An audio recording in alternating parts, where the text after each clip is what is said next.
சகாப்தம் படிக்க வரும் இளைய புரட்சி தலைவர் மாதவையா, புதிய சரித்திரம் படிக்க வரும் இளைய புரட்சி தலைவர் மாதவையா, இளைய புரட்சி தலைவர் மாதவையா, புதிய சகாப்தம் படிக்க வரும் இளைய புரட்சி தலைவர் மாதவையா, புதிய சரித்திரம் படிக்க வரும் இளைய புரட்சி தலைவர் மாதவையா.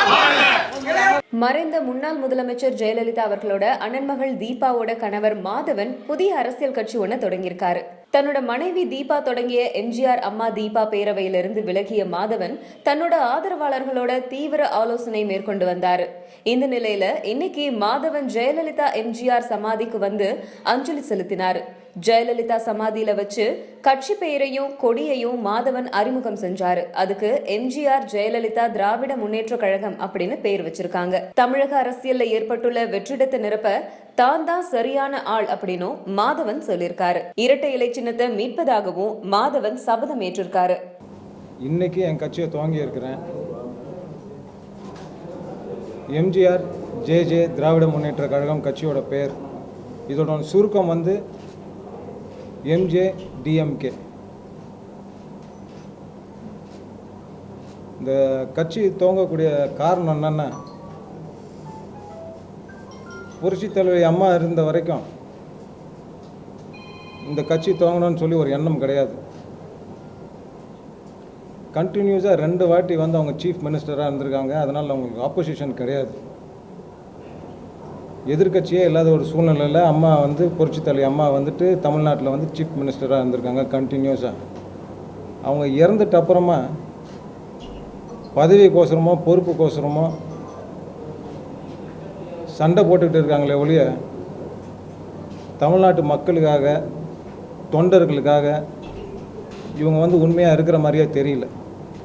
இந்த ஒரு காரணத்துக்காக தான் இந்த கட்சி ஆரம்பிச்சிருக்கு. பிரிந்து இருக்கிற அதிமுக தொண்டர்களை ஒன்று சேர்த்து இந்த கட்சியை வழி நடத்துவோம். இந்த கட்சி மூலியமாக இரட்டை இலையை மீட்போம். இதுதான் எங்களோட கொள்கை. 2வது, புரட்சி தலைவி அம்மாவோட மர்மத்தில் சிபிஐ என்கொயரி வைக்கிறேன்னு சொல்லி வாயால் சொல்கிறாங்களே ஒழிய இது வரைக்கும் நடைமுறையில் எடுத்துகிட்டு வரல யாருமே. இது வந்து ஒரு மந்திரம் மாதிரி சொல்லிட்டு இருக்காங்களே ஒழிய இதை வந்து இம்ப்ளிமெண்ட் பண்ண மாட்டேங்கிறாங்க யாருமே. அது நாங்கள் கண்டிப்பாக செய்வோம். அது இல்லாமல் இந்த விவசாயிகள்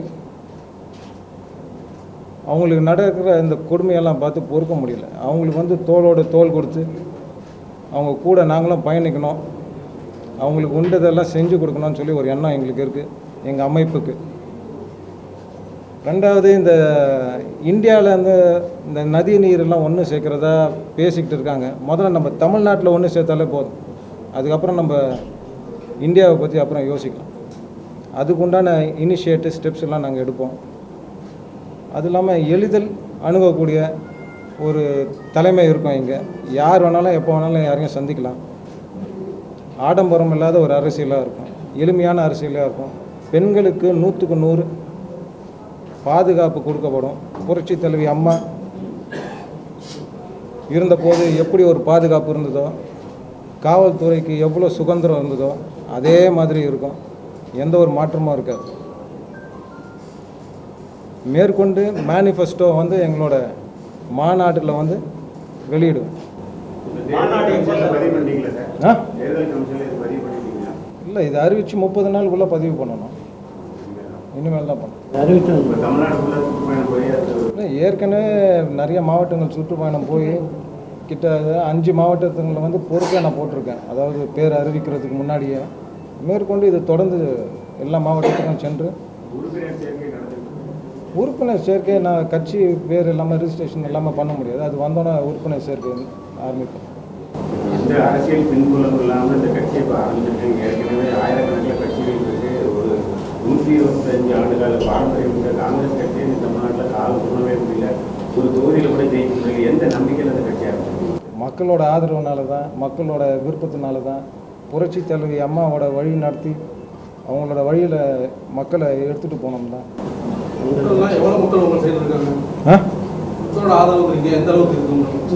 தொண்டர்களை சேர்க்கும் போது தான் எனக்கு தெரியும். சேர்த்துட்டு அப்புறம் சொல்கிறேன் நான்.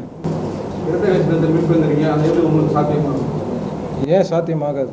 நான் 15 வருஷமாக அஇஅதிமுகவில் உறுப்பினராக இருந்த அந்த கட்சியில் நடக்கிற கொடுமைகளெல்லாம் பார்க்க முடியாமல் தான் இந்த மாதிரி ஒரு கட்சி ஆரம்பிச்சிருக்கேன். இந்த கட்சியில் இப்போ இதை அறிவிச்சிட்ட அப்புறம் அதில் உறுப்பினராக இருக்க முடியாதுல்ல. ஆமாம் ஆமாம், தொண்டர்கள்லாம் எங்ககிட்ட தானே இருக்காங்க. அதாவது உறுப்பினர் அட்டையை வச்சு அது மீட் எடுக்கலாமே, தப்பு இல்லை.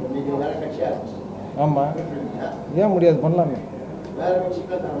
ம் ம், தொண்டர்கள்லாம் எங்கள் கூட தாங்க இருக்காங்க.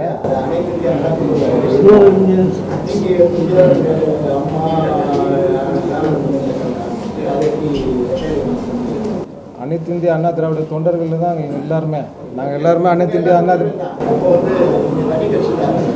அது இதில் போய் இணைச்சிக்க வேண்டியது தான். அப்புறம் அது கைப்பற்றி விட்ட அப்புறம்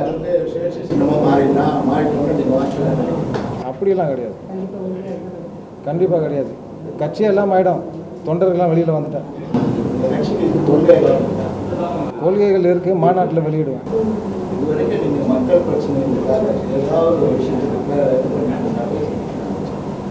நான் இன்றைக்கி புதுசாக வரலைங்க. நான் பொது சேவை வந்து நான் ரொம்ப வருஷமாக பண்ணிட்டு தான் இருக்கேன். அது உங்களுக்கு தெரியல, இப்போ தான் உங்களுக்கு தெரியுது.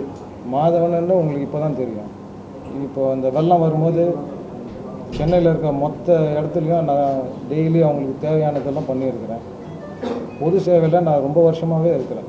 கட்சி சாராமலே பண்ணியிருக்கேன். நான் வந்து அஇஅதிமுகவில் ஒரு தொண்டன்.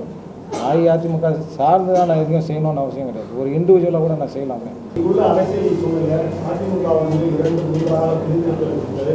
காரணம், உங்களது மனைவி தீபா முதல்ல அதிமுகவோட அதிருப்தியை வெளிப்படுத்துவது அவர்தான். அவருடைய இயக்கம் வச்சிருக்காரு. இப்போ நீங்க ஒரு தனியாக ஒரு இயக்கம் ஆரம்பிச்சிருக்கீங்க. இந்த 2 பேருக்கும் உள்ள உறவு முறைகள் எப்படி? இது வந்து சேர்ந்து செய்வீங்களா இல்லை வந்து தனித்து செய்வீங்களா? அவங்க வந்து பேரவை வச்சுட்டு இருக்காங்க. இது வந்து ஒரு பொலிட்டிக்கல் பார்ட்டிங்க. அதுக்கும் இதுக்கும் நிறைய வித்தியாசம் இருக்குது. அவங்க பேரவையை நடத்துகிறாங்க, அதுக்கும் எனக்கும் சம்பந்தம் இல்லைன்னு சொல்லி நான் நிறைய வாட்டி சொல்லியிருக்கேன். இந்த பொலிட்டிக்கல் பார்ட்டியில் அவங்களோட இன்வால்மெண்ட் இது வரைக்கும் கிடையாது. வேட்புமனு தாக்கல் பண்ணும்போது கூட கணவர் இல்லை அப்படிங்கிற ஒரு மாதிரி தான் வந்து அவங்க வேட்புமனு தாக்கல் பண்ணியிருக்காங்க. அதையும் தேர்தல் ஆணையம் வந்து அனுமதிச்சு தான் அவங்கள வந்து தேர்ந்தெடுக்காங்க. அதை பற்றி எனக்கு தெரியல, நான் அவங்களுக்கு கேட்கல அதை பற்றி. நானும் அவங்களும் ஒற்றுமை இல்லைன்னு நான் சொல்லவே இல்லையே. கட்சி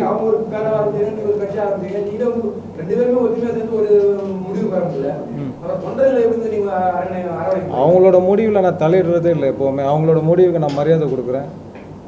அவங்க எந்த ஒரு செயலும் தனிச்சு செயல்படணும்னு நான் விருப்பப்படுறேன். அதனால தான் அவங்கள தனியாக இயங்க விட்டேன்.